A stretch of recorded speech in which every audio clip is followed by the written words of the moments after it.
Hi, buddy. Oh, kia ora, Madam Chair. Just to preclude my question is that I found the Māori impact statement informative, Madam Chair. And so really my question is, what did the staff really get from the hui in December? Who was there and what are they going to do about it?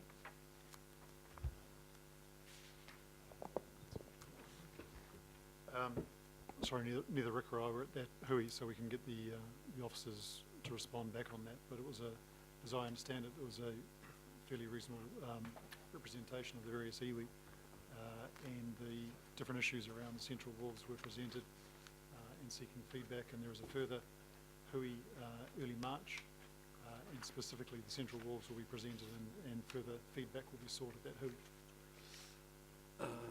Madam Chair, unfortunately it's not really helping me at all, but I guess the offer of a detailed response, written or something, that you're going to provide, you just said? Because you weren't there? You'll provide that? Madam Chair, we can do that, yes. I mean, because I still don't know who was there, other than a fair representation. I think that's probably a really good example of the kind of question that may have been useful to have got clarification from prior to the meeting. Yep. So that we could have had the right staff here. So what did, yeah, because I mean, it says that things were found, but I don't understand what was found from that meeting. I don't understand how it was implemented. I can't work out how it was incorporated as part of this proposed recommendation of option 4 to be able to be satisfied that option 4 is even an option.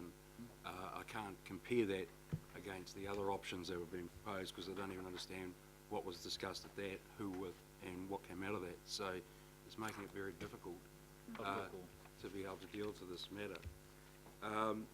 My next question is option 4 proposes reclamation, which I understand at present time under current regulation is a non-complying activity. Why is there a strategy or an option proposing something that's against council policy or regulation? So non-compliant, well, I'm happy to be corrected on that. No, but it doesn't stop people applying. Yeah, but we're talking about the council proposing something that's contrary to its own policy and regulations. No, we're just, yet again, we'll clarify. We're not proposing anything. What's being made clear here is that the quid pro quo is if these spaces are freed up for public space, it may well require the expansion of Bledisloe. However, the wider discussion of the long-term port contraction or expansion may do away with or require the expansion of that part of the wharf. So but it is part of the proposal. It is, but we've decoupled the two as they should be, okay. And the reality is the port can apply for extension any time. Non-complying doesn't prevent that. No, okay, but I'm sure you understand why I'm asking the question of why do something when you've got a set of rules, and we've been asked to consider that as a council and council committee, and I just find that quite contrary to upholding the regulations and the policies of council by receiving a strategy that is, in my view, contrary to the policies and regulations of this council. But non-complying is a planning term. It doesn't mean to say you can't do it. So non-complying is not nowhere. It's not prohibitive, I understand. No, exactly. Yeah, but it's non-complying. Which means you have to seek permission to do so. You have to seek permission. That's right. Exactly. So out of the responses that I got before about why option 4 has come to the fore, is it right to assume that that's really just a priority listing, and that if you came back with the further information on option 4 as being proposed and the option was declined then, that you would revert to another option? Well, clearly, Madam Chair, we take direction from this committee with respect to how to proceed with these options. So if option 4 was found not to be viable, we would obviously have to consider something else. Yeah, so it's a priority listing of investigation. We were at the moment. In a sense, yes. okay, Councillor Brewer. Okay, I've finished, Mr. Chair. Oh, sorry, I thought Don't worry. No, hold on. No, it's all Have right. a tie I'm party. fine. I'm fine. Have a Okay, tie party, I'm sorry. well, I saw you put okay, your my paper last down. question I is this assumed you then. were finished. To follow on from what Councillor Crum was asking before about being specific about the thing, is it unreasonable to seek, as part of this recommendation, to highlight 4 areas that I think that could be incorporated to be able to be specific about what we want to see being achieved, that a report be prepared for the Central War Strategy which achieves the Auckland Plan outcome of a Māori identity that is Auckland's point of difference. 2, provides opportunities for integrating Māori values and enhancing Māori economic growth. 3, proposes to engage with iwi in details on the process to assess and implement outcomes. And 4, incorporates Te Aranga principles. So my question again is it unreasonable to seek that as a resolution, so that's being specific for you to prepare that report? There's 6 different things that we have Yeah. noted that will be reported back on, and I think it's entirely appropriate that those be included in the list of what's coming back to us. Thank you, Madam Chair. Councillor Brewer. Thank you, Madam Chair. I'm relatively comfortable with option 4 being explored, and I'm pleased that more detailed work is being done, as you've requested, Madam Chair, on the Captain Cook extension. But, sorry, that's right.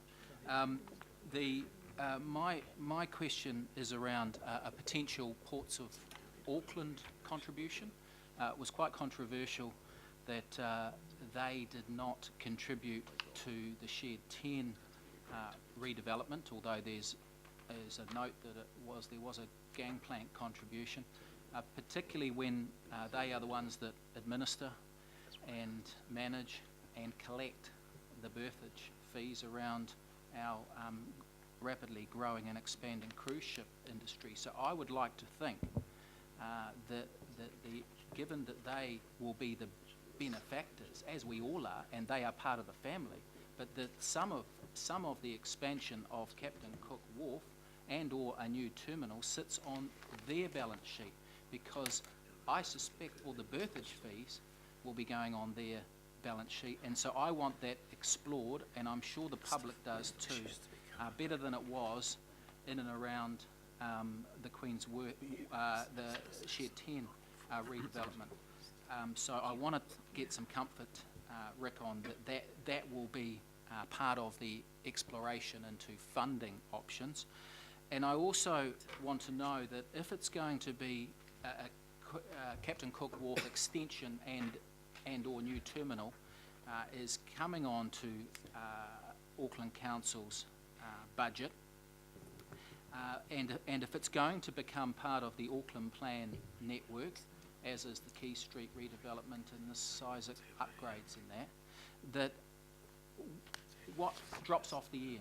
If we're putting so many tens of millions into Captain Cook Wharf now, there's got to be some collateral damage into what we can't afford through that very same tolling and petrol tax revenue, that something falls off the bottom. And so as part of the funding options, if it's going to be, it's going to be paid, if you put through the Gold Star Auckland Plan option funded by fuel taxes and or tolls, it'll be covered by that. Well, it may be, but something else will miss out. And so as part of that, I want to see what the collateral damage is when we come back to that. And I also want to see what the opportunity cost and lost revenue that we won't be enjoying around Shed 10 and the cost of that becoming redundant in part. And I suppose my final comment, and it is a question, a wider question as to, and it's perplexing the wider public too, as to how this was not foreseen, given that ever since we've turned up to this council, all we've heard about is the exponential growth of the cruise ship numbers and the size of the cruise ships, and yet we signed off an economic development strategy back in 2011, Madam Chair, and a waterfront plan that quote, if you look at the EDS, a future-proofed cruise dedicated terminal on Queen's Wharf will take advantage of current opportunities and the future potential of the New Zealand's cruise sector. So we signed up in the belief 1,000 days ago that it was all that Queen's Wharf could accommodate it, and that the reason that we spent in the end up to $20 million or nearabouts on Shed 10 was that this was, quote, future-proofed. And I suppose I want to hear that, you know, how we didn't foresee it when all the statistics and all the lectures we were getting were showing it, and that we won't make the same mistake again, that in another 10 years or another 4 years we'll be saying, oh, you know, who would have thought we had these super liners, and now we have to build another tin shed on Wynyard Quarter. So I suppose my question there is why wasn't this foreseen, given that we had all the empirical data at our fingertips 1,000 days ago? Queen's Wharf is the most logical place for it, that's why. So can we have a response? What we're seeing is the benefit of collaboration across the council, the wider council family. So I think that perspective has enabled us to take a different understanding of just what growth is getting in all of those sectors. Your mic's not working, Since that time, Rick. Do you want to use the other mic, Rick? It's just, for some reason, it's stopped working. Was it A little working? bit of overuse today. Yeah, but it was working. Plug it back in. Cheers, Hold on a thanks, minute. Vince. We're not going to unplug. Testing. We're not going to unplug Councillor Burrow. Unplug.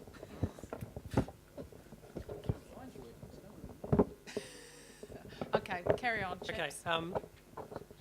did you all catch what I said there? No, Go on.